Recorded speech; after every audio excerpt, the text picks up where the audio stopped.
Happy Monday, Vanave Africa. A very warm welcome to your favorite current affairs show. This is Africa Good Morning, where we are broadcasting the news making headlines across Africa.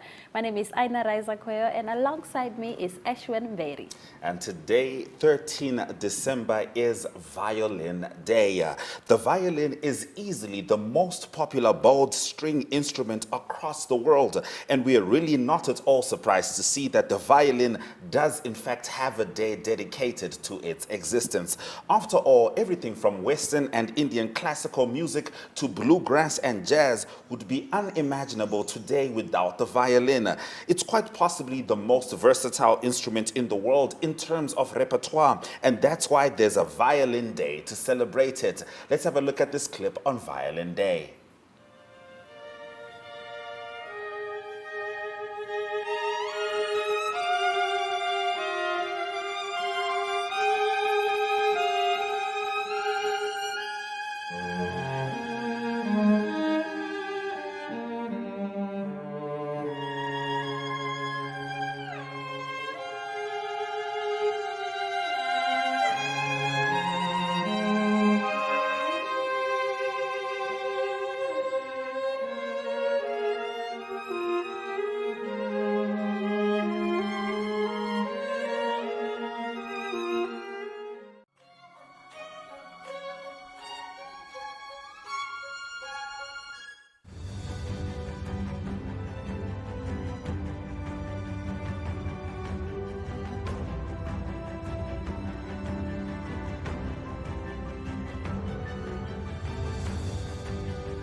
Welcome back to Africa Good Morning. In our top stories, U.S. urges Russia to withdraw from Ukraine border or face consequences.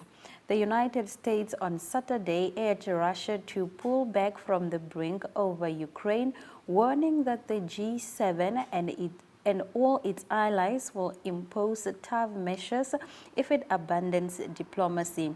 A senior State Department official reported at a meeting of a grouping top diplomats in Liverpool, northwest England, that Moscow still had time to change course. But if they chose not to pursue that path, there will be massive consequences and severe costs in response, and the G7 is absolutely united in that, the official said. The G7 meeting at which ministers want to present a united front against authoritarianism is the last in-person gathering of the Britain's year-long G7 presidency before it hands the baton to Germany. The Western concern are growing over Russia troop build-up on the border that Kremlin says is defensive against any move by the former Soviet state eastwards towards NATO. At least 50 dead in Kentucky as storms batter the U.S. Tornadoes ripped through half a dozen states overnight Friday into Saturday, leaving at least 50 people feared dead in a devastated city in Kentucky and around 100 trapped in a partially collapsed Amazon warehouse in Illinois. Pictures and videos shared on social media from the city of Mayfield in Kentucky showed buildings torn apart by the storm, with bent metal trees and dislodged bricks scattered across the streets, and only the remnants of houses left behind, with Christmas 2 weeks away. A number of counties in Kentucky were left devastated by at least 4 tornadoes that touched down. One smashed through a swathe of 200 miles off the state, Governor Andy Beshear said. The governor declared a state of emergency emergency before midnight and said scores of search and rescue officials had been deployed to save lives as power outages continued to hit the area. Hundreds of officials were working through the early hours of Saturday to rescue employees at the Amazon warehouse, a third of which was reduced to rubble, who were on the night shift processing orders ahead of the Christmas holidays. Scientists have warned that climate change is making storms more powerful and increasing their frequency, posing a growing threat to areas where extreme weather events are already common. Debt-trapped narrative is a poisoned discourse to curtail China's footprint in Africa. Activists, commentators, and government officials have rubbished the prevalent narrative, which suggests that Beijing's massive investment and partnership with African countries has created a debt trap for the weak African states with fragile economies. Somebody has sought to contain China, and they make excuses for the criticism charging against China. Although it is not correct, it is understandable because they are doing this for the purpose of which is to smear China. It seems to me some of our African friends are accepting the idea. Ambassador for FOCAK Affairs at the Chinese Foreign Affairs Ministry, Zhou Yuhu, told a Business Day dialogue event hosted in Johannesburg in partnership with the Chinese Embassy in South Africa. It is somebody's concept which is being passed on to the Africans, and they are gradually accepting it, and I feel very sad. Why do we give loans to African nations? It is because we believe Africa's development is not as fast as we expect it to be. There is a lack of infrastructure, funds, and qualified personnel. Benin opposition leader sentenced to 20 years in jail for terrorism. Benin opposition leader Rekia Madogo was sentenced on Saturday to 20 years in prison for terrorism by a special court in the capital Porto Novo after a brief trial that her lawyers condemned as a political attack. Critics say the court, set up in 2016, has been used by President Patrice Talon's regime to crack down on the opposition and pushed Benin into authoritarianism. Madogo was one of several Benin opposition leaders banned from running in an election in April in which Talon won a second term with 86% of the vote. I offer myself to the democracy of my country if my sacrifice can give your court back its independence, she said. Tried at 6 a.m. without witnesses, without documents, without evidence, Reki Madogo was sentenced to 20 years in prison by 3 accomplices of those in power. Government officials dismiss claims of political interference and say Benin's judiciary is independent. Benin was long praised for its thriving multi-party democracy in the troubled region, but critics say the West African state's democracy has steadily eroded under Talon, a 63-year-old cotton magnate first elected in 2016. Local vaccine hurdles high. Africa needs to make its own vaccine to avoid a repeat of its supply problem in the COVID-19 pandemic, but faces big obstacles in turning itself to pharmaceutical testing ground into a place where vaccines are created, experts have said. The Partnership for African Vaccine Manufacturing has set as a target that 60% of the continent's routine vaccine needs, or between 1.4 and 1.7 billion doses yearly, should it be met by local manufacturing by 2040. Up from about 1.1% now. Experts meeting at a PAMV conference in Rwanda said the pandemic had shown Africa urgently needs to tackle its dependence on imported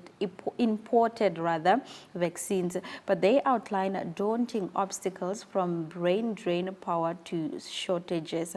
Martin Friede, coordinator of the World Health Organization Initiative for Vaccine Research, said Africa had produced many scientific researchers, but not a workforce capable of designing and making a vaccine.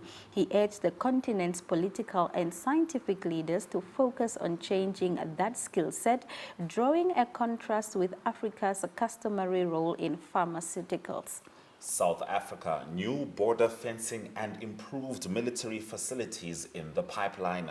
The newest addition to South Africa's list of agencies, authorities, and other government-sanctioned organizations, the Border Management Authority, is set to take its first operational steps in the upcoming festive season.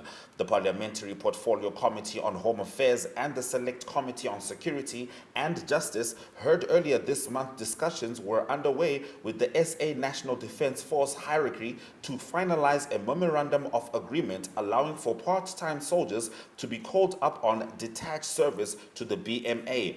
They are apparently going to be involved in patrol work alongside the Department of Home Affairs officials. Parliament's Joint Standing Committee on Defence last week heard that borderline infrastructure is dilapidated, including fences, patrol roads, information and communication technology, and security systems. As part of a medium to long-term borderline infrastructure solution, site clearing for integrated borderline fencing and patrol roads is underway for borderlines patrolled by the SANDF, including Zimbabwe, Mozambique, Lesotho, and Eswatini. Botswana says no rise in hospitalization from Omicron, 70% vaccinated. Botswana has not experienced a rise in hospitalization despite being one of the first countries to detect the Omicron variant of the coronavirus and has managed to fully vaccinate 71% of its 1.3 million eligible population, the health minister said on Wednesday. The heavily mutated variant has caused alarm among scientists and governments and is widely expected to become dominant because of its high transmissibility. It is spread to at least 57 countries. Currently, we only have one person in ICU, but there is a trend that we have noticed, which is that those that got seriously ill have not been vaccinated. Health Minister Edwin Dikoluti told a news conference. And area operations. The president of Tanzania said Tanzania has continued to protect and respect fundamental human rights by formulating systems that give freedom for citizens to air their views. President Hassan said freedom of the press has continued to be respected, noting that 270 journals, 198 radio stations, over 200 online radios, 120 blogs, 51 mainstream television, over 500 online TVs have been registered to operate in Tanzania. Illegal mining kills 35 in Mozambique in 2021. At least 35 people have died in 2021 from illegal artisanal mining activities in Mozambique, said Salazar Mangumo, director of the Inspection and Surveillance Services at the country's Ministry of Mineral Resources and Energy in a recent interview with Xinhua. Most of the accidents were verified in gold and rubies mining in the central province of Manica and the northern province of Cabo Delgado, according to the director. In the year 2020, fatal cases resulted of illegal artisanal mining were 73, with significant reduction in 2021. We registered 35 deaths, said Magumo. Local Mozambicans join in artisanal or small-scale mining activities locally known as garimpo for alternative source of income, but often get harmed or even killed by landslides and explosion. Without mentioning specific numbers in terms of losses, the director said that the mining activities fuel the smuggling of minerals in the country, harming the state in terms of revenue collection. The authorities also sensitize the miners to organize themselves in cooperative societies, aiming at taking adequate measures to meet industrialized standards and carry out the activities safely, he added. And in the last of our top stories, Gulf of Guinea, a region facing the worst oil spill in history. According to satellite images carried out by Vigio-Terra, the West African coasts are suffering from one of the biggest oil spills in history. The organization speaks of an oil spill greater than that of the explosion of the Deepwater Horizon platform, which occurred in 2010 in North America. Visio arrived at this finding after analyzing a total of 3,644 Envisat radar images collected between 2002 and 2012 over 17 exclusive economic zones in the Gulf of Guinea. As a result, the organization identified up to 18,063 oil slicks grouped into three classes: oil spills on platforms, oil spills on ships, and oil seeps. Shared by 11 countries located mainly in West Africa, the region has many offshore oil platforms and some of the world's largest oil reserves. All right, that brings us to the end of our top stories. This is 2 Africa Good Morning, bringing you the news as you need it. See you after the break.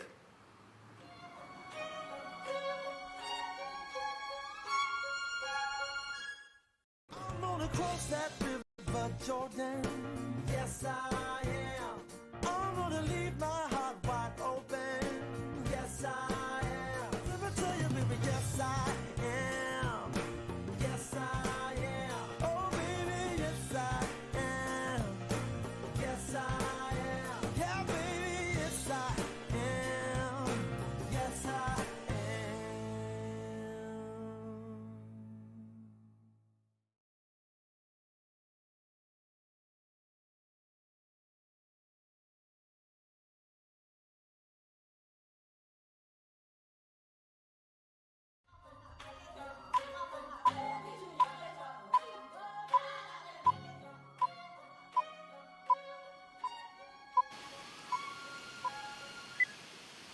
Cross that river, Jordan. Yes, I am. I'm gonna leave my heart wide open. Yes, I am. Let me tell you. Let's talk COVID-19 recovery. What will it take to drive a resilient recovery and ensure no one is left behind? Hear from young voices from across countries served by the World Bank's International Development Association. Hello, my name is Miriam Mundi from Kenya. خير معكم أحمد الشلالي من اليمن. Bonjour à tous, je m'appelle Eliane Bende et depuis le Cameroun.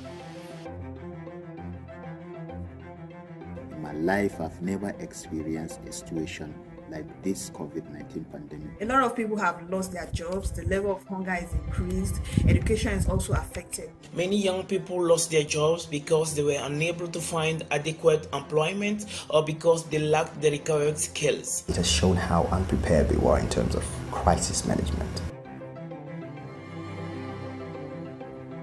COVID-19 has impacted all of our lives, both economically and socially. In order for there to be a resilient recovery from the pandemic, youth has to be at the heart of it. To recover from COVID-19, we need more youths to come with innovations and strategies. One way youths like myself can participate in a resilient recovery from the pandemic is to actively take advantage of the many free online courses to broaden our knowledge and skill base. My hope for the future is to see more opportunities coming to developing countries like Haiti. Today, more than ever, access to opportunity can be equally distributed if we invest in the right access to internet. We are in an era whereby a whole lot of jobs has gone obsolete and new ones are springing up. They're springing up with different new skill set requirements. Nous, les jeunes, pouvons participer à une reprise résiliente après la pandémie du Covid-19 et agir en tant qu'acteurs clés d'une relance économique durable en saisissant les nouvelles opportunités en lien avec la crise telles que l'e-learning. The youth will be able to advocate for implementation of policies that help women-owned businesses that have been affected to be resuscitated, policies that foster youth employment. They need to focus on the fact that we have only one planet and all the needs should be fulfilled, with a very special focus on inclusion as well as climate action.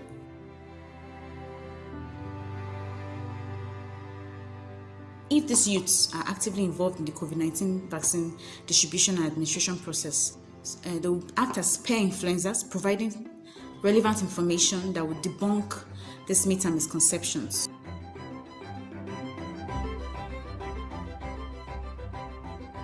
Crises bring out the best within us. في محاربة جائحة كورونا ولكن لا شيء يصعب على الشباب.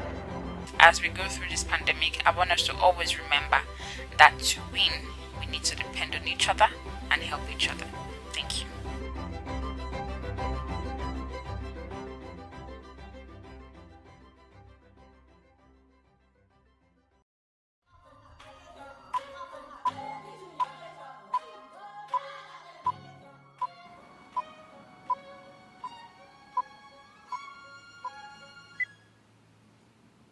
Prices have gone up since the start of the pandemic, and you might be wondering why. Well, the IMF explains the forces that drive inflation.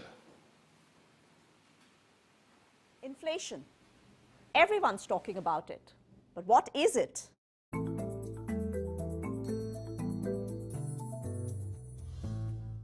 Maybe you've noticed that prices have gone up since the start of the pandemic. Food, transportation, even clothes, all have become more expensive. And you might be wondering, are these price changes here to stay? Let's talk about inflation. Simply put, inflation is positive when prices go up. Economists like us keep a close eye on inflation. We measure it in how much prices change over a period of time. Inflation is driven by supply and demand. Lower supply and higher demand can both lead to higher inflation. For instance, pent-up demand and the government stimulus packages contributed to greater demand and rise in the inflation rate after the pandemic. Supply chain disruptions, on the other hand, such as log jams in major ports, combined with the increase in demand for global goods, also pushed up inflation. But isn't increased demand really a good thing? In the short run, indeed, inflation can be desirable because it is associated with higher demand and higher growth. However, over the medium and long term, higher inflation rates can actually discourage investment and stall growth. But when it comes to managing inflation, expectations are key. You may have heard the term anchoring. Inflation expectations are considered anchored if inflation is close to the central bank target and generally match what consumers expect to pay. Anchored expectations give central banks and governments more scope to pursue policies that stimulate demand. Let me give you an example. If expectations are anchored, central banks can reduce interest rates and spur investment demand without significantly impacting inflation. When prices and people's expectations go in different directions, that's de-anchoring. And when that happens, inflation can quickly take off and be very costly to rein back in.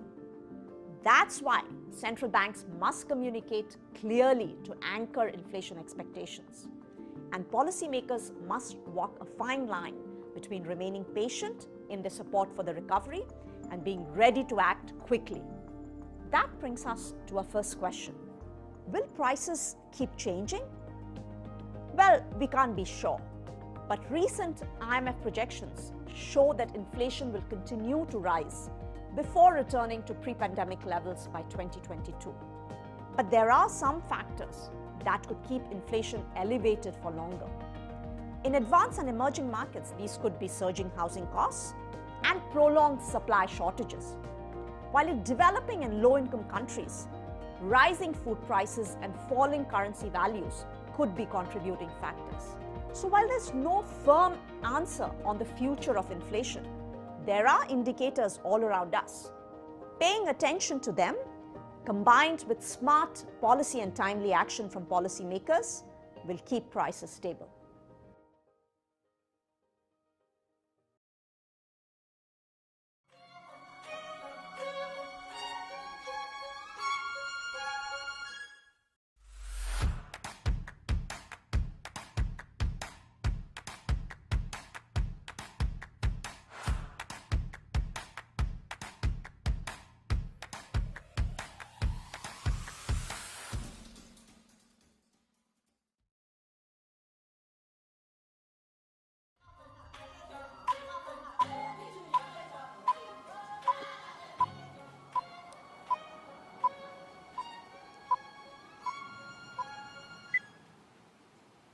Welcome back to Africa Good Morning, and thank you very much for joining us. Now we are going to cross over to Zambia. Master Mike Sichula is the other side of the border and he's ready to deliver the news on the ground. Good morning, Master Sichula. How are you? Africa, good morning. I'm very with you. How are you there in the studio? We are doing fantastic. To begin with, kindly run us through the latest update on the COVID-19 situation in Zambia following the discovery of the new variant Omicron. Thank you very much. Indeed, on the 3rd of December, the Ministry of Health detected the new Omicron variant in 3 individuals. So between then and now, we have the country has recorded 11 cases of persons found with the Omicron.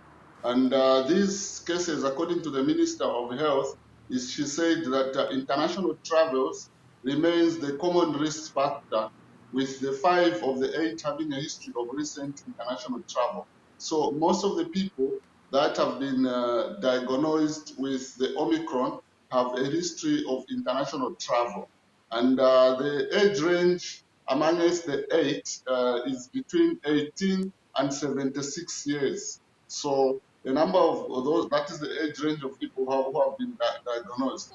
And she said that 5 of the 8 vaccinated persons, authorities are thinking to say vaccination still remains the best and the most important thing that persons must take, because according to 3 of the individuals who were diagnosed with the new variant have recovered and they have tested negative to the variant, which is a positive note from the minister. But she also indicates that health have seen 19 new cases in terms of the Delta variant following this discovery of the Omicron. So they are putting in place measures to ensure that more people get vaccinated. By the 31st of December, there's a target of vaccinating 2 million Zambians against the COVID-19 virus. All right, Mike, let's talk about Zambian brilliance, because a medical doctor has been inducted into the Sigma XI to become arguably the first Zambian medical doctor to achieve this status. Could you tell us about this?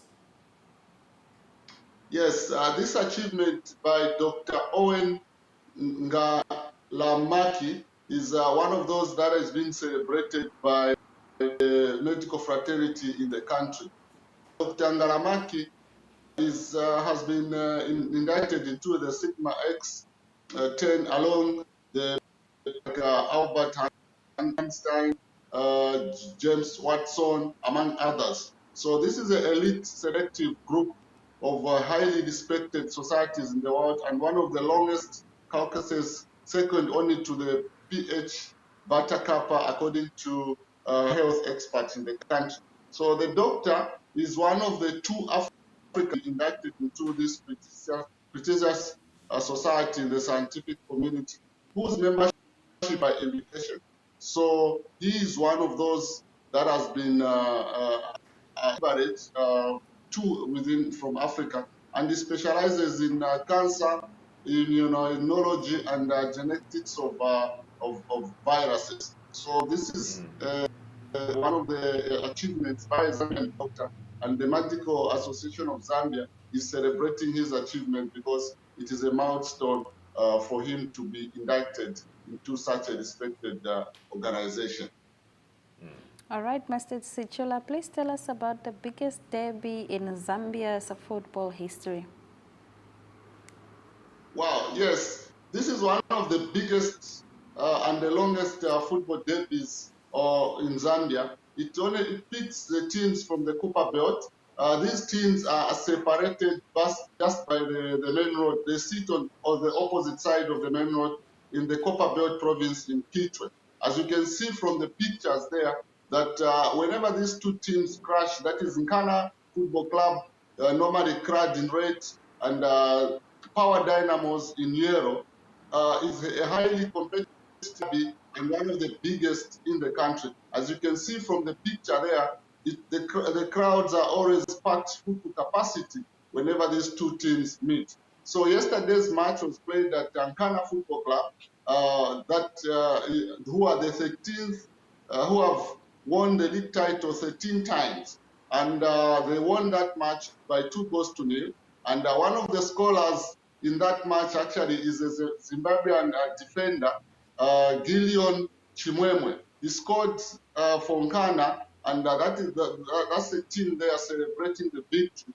And as you can see again from the crowd that was there, packed to the rafters, and the match ended in favor of Nkana 2-0. And the Zimbabwean defender probably became the first Zimbabwean to score in this derby, which is highly competitive, and it is about the bragging rights of the Kitwe town. All right. Thank you very much, Mike, for bringing us those stories. And like I told you, that Zimbabwe-Zambia connection, it's unbeatable. Thank you for bringing us the news from Zambia.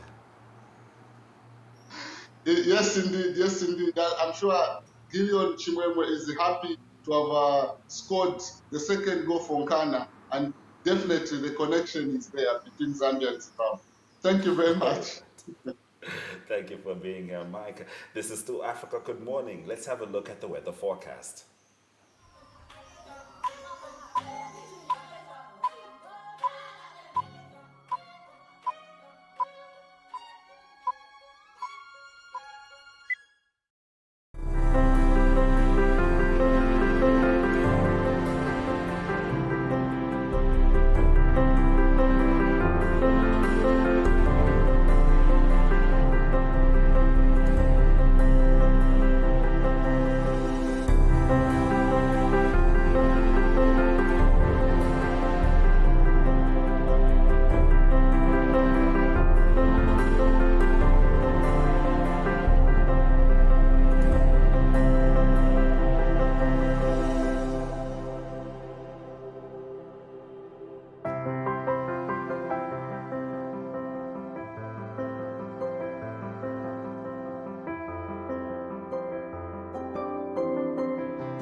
Find out more about how the world is doing with key findings on universal health coverage progress from the Global Monitoring Report 2021. While service coverage index has improved in the last 20 years, catastrophic health expenditure has worsened, with rising poverty and shrinking incomes resulting from the current global economic recession and health systems struggling to provide continuity of health services. The COVID-19 pandemic is likely to halt the progress made in service coverage over the past 20 years and worsen financial hardships for those seeking care, particularly among disadvantaged populations. Have a look. It is so decided. In 2015, world leaders committed to universal health coverage as part of the United Nations Sustainable Development Goals. Achieving universal health coverage means everyone, everywhere, can receive the quality health services they need across the life course without facing financial hardship. The 2021 Universal Health Coverage Global Monitoring Report reveals that before COVID-19 struck, only around 2/3 of the world's population had access to health services. But not all those people could afford them. In fact, almost 1 billion people were spending more than 10% of their household budget on health, and 500 million people were being pushed or further pushed into extreme poverty. And COVID-19 is making the situation more precarious. By both halting the progress the world had made in increasing service coverage and worsening financial hardship for people seeking healthcare, particularly among disadvantaged populations. We must act now to stop this. This means investing in equitable and resilient primary healthcare-oriented systems, enacting policies to prioritize making high-quality and affordable healthcare accessible to everyone, everywhere, especially the most vulnerable, and boosting domestic resources to increase public spending on health and reallocating spending towards primary healthcare. To reach the Sustainable Development Goals of universal health coverage by 2030, we will need a collaborative, targeted, and accelerated effort building on strong data and evidence. And most of all, we will need strong political leadership.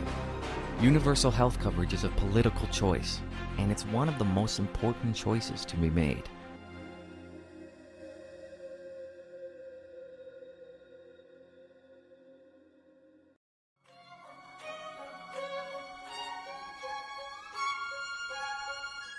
Strike it gold and win 5,000 Namibian dollars in cash with Neo Paints. Simply buy Neo Paints products from the selected range and stand a chance to get one of 12 mystery buckets filled with gold paint. All 12 winners will each get 3 extra paint buckets equal to their purchase. One to replace the gold paint, the second to use on your project, and the third to give to a charity of their choice. One winner can score another 10,000 Namibian dollars by showing us your creative use of the golden paint. The best project wins the cash. Offer is valid from 27 September to 18 December at your favorite hardware store nationwide. Visit us at neopaints.com for more competition details and follow us on Facebook for weekly competition updates. Neopaints, a coat of excellence.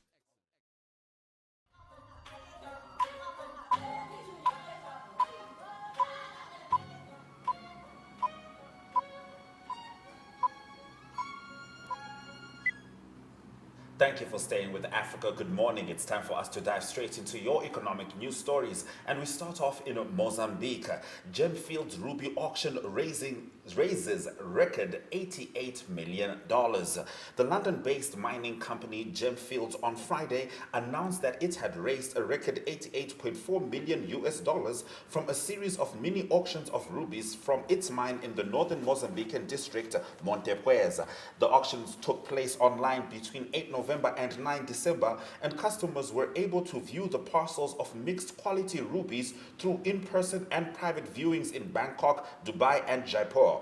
There have been 15 auctions of rubies from Montepuez Ruby Mining Limited since June 2014, which have in total raised $731.5 million. Montepuez Ruby Mining holds a 25-year concession of an area of 340 square kilometers in Montepuez in Cabo Delgado province. Gemfields holds a 75% stake in the company, with the other 25% owned by the Mozambican company Mwiriti. Omicron variant travel bans further squeezes domestic tourism in the country. The tourism sector's initial desktop survey suggested that the sector had seen 1 billion rand worth of bookings cancelled over the past few days, according to the Tourism Business Council of South Africa CEO Chifiwa Chivengwa. He said these figures did not include airline and other on-the-ground spending losses at restaurant, courier shops, and other sector traders. This followed the recent announcement that South Africa and other Southern African countries were back on UK's red list, which triggered many other travel restrictions imposed as a result of the identification of new Omicron COVID-19 variant by South African scientists. Chivengwa said the tourism industry has seen a 71% decrease in tourist arrivals last year, and this year it was starting to show positive numbers before the travel bans. The industry has already lost 470 1,000 jobs out of 1.5 million, and more jobs will be lost due to these travel bans. We also witnessed the stock of tourism and hospitality companies falling sharply due to the bans, Chivengwa said. That brings us to the end of our economic news stories. Next up, economic indicators.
Win instant cash this spring with Top Score Instant. To enter, buy any new pack of Top Score Instant 1 kg or 500 grams from any store countrywide and stand a chance to win one of 2 grand prizes of $20,000 Namibian or one of 12 weekly prizes of $5,000 Namibian. SMS Instant to 24442. Competition ends 30 November 2021. T's and C's apply. Top Score Instant, a proud product of Namib Mills.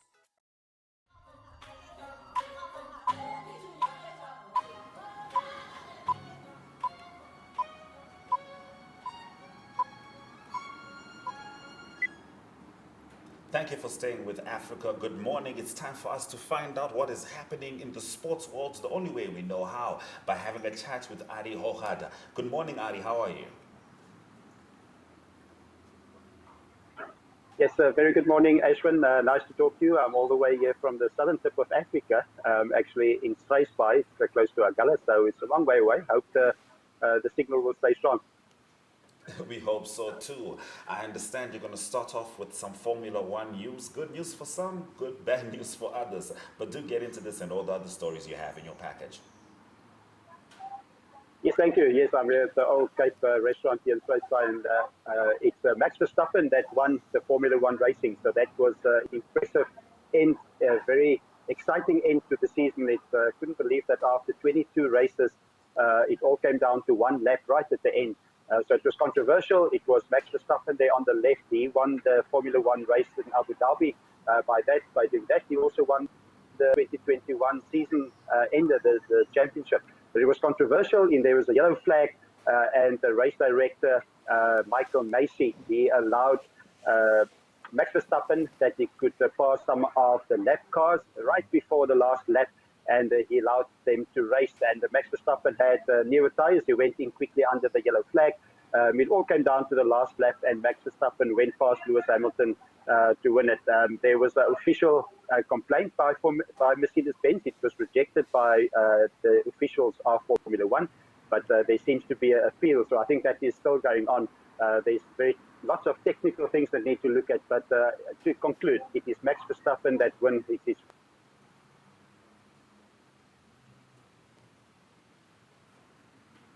Ari, can you hear us? We seem to have lost connection with Ari. I'm just going to briefly get into the stories that he was going to cover. In cycling, the annual Nedbank Desert Dash Cycle Race took place from Windhoek to Swakopmund, with Tristan De Lange and Irene Steyn being victorious. I loved seeing the social media coverage of that. And you see at the end of the race, he was laying down, like you could tell he put his all into it. Now in football, English Premier League continued with long leaders Manchester City City beating Wolverhampton. I'm not sure that was a surprise to many people, but you know, good on you guys. And then in cricket, Australia won the first Ashes test in Brisbane against England. Well, if you know the Ashes, you know it's not the end of that. All right, those have been our sports news updates. We certainly hope that Ari will be able to cover, you know, more of the stories if network allows. But this is still Africa Good Morning. We'll take a short break and we'll be back with your headlines.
Africa Good Morning has been streaming live from 7 a.m., bringing you news and current affairs from the Southern African region and beyond.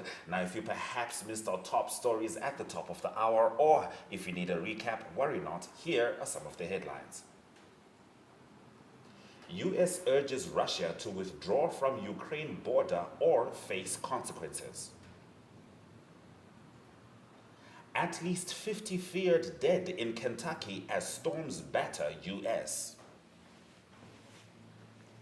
Debt-trapped narrative is poisoned discourse to curtail China's footprint in Africa.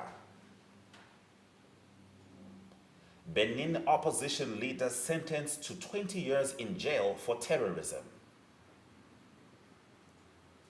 Mozambique, Gemfield's ruby auction raises record $88 million. And in sport, Formula One racing, Lewis Hamilton and Max Verstappen battled in the last race of the season at Abu Dhabi on Sunday. I have to say, if you got a chance to watch that race, you might be frustrated, depending on which side you are. I'm not even sure the Max Verstappen fans are celebrating as much as they should. I'm a Lewis Hamilton guy myself, and afterwards, I noticed something. Lewis Hamilton might be one of the classiest sportsmen out there. The man has got so much class. He did kind of hint at a retirement. I hope that's not the case, because we have one more championship to go to set that record. You know what? Everyone is worthy of winning. Congratulations to Max. Those have been our news stories. We do welcome your remarks regarding our show. You can email them to us. Our email is agm_2centsworth@nmh.com.na. Alternatively, we are on Facebook and Twitter. That's at Africa Good Morning. Please roll out those comments. We absolutely love hearing from you. We also have a website that's called One Up To, and on there you can catch all of NMH's live show. On that note, happy Monday, and thank you very much for joining us. It's all our love, all our light.